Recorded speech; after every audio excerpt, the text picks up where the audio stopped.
Have you ever found yourself in a business meeting where communication just felt a little off, or a negotiation took an unexpected turn, leaving you wondering if something was lost in translation? These moments are a common part of our increasingly interconnected global economy. Successfully navigating cultural differences in business hinges on a proactive approach of cultural intelligence, meaning you actively seek to understand, adapt to, and respect diverse perspectives in your professional interactions. It is not just about avoiding offense, but about building stronger, more productive partnerships. The core reason this approach works is that culture profoundly shapes everything from communication styles to decision-making processes. What might be considered direct and efficient in one culture could be perceived as rude or aggressive in another. Recognizing these underlying variations allows you to tailor your approach, fostering trust and rapport, which are essential for long-term business success. When you understand the subtle cues and expectations, you can avoid missteps and build bridges more effectively. To put this into practice, start by doing your homework.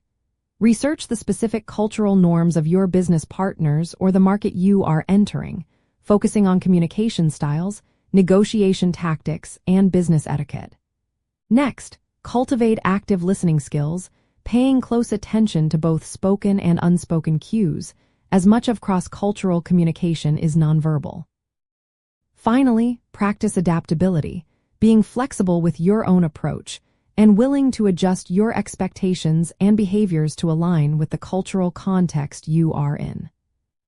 A key insight here is the concept of high-context versus low-context cultures. In high-context cultures, communication relies heavily on implicit cues and shared understanding, while low-context cultures favor explicit, direct communication.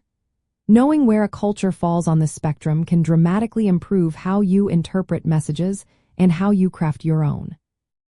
For example, a business proposal in a high-context culture might be brief and relying on established relationships, whereas in a low-context culture, it would be detailed and explicit, covering every possible contingency.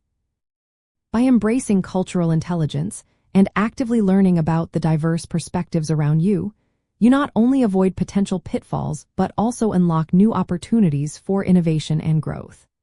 It transforms potential barriers into pathways for deeper understanding and more robust global partnerships, ultimately enhancing your professional reputation and expanding your reach in the marketplace.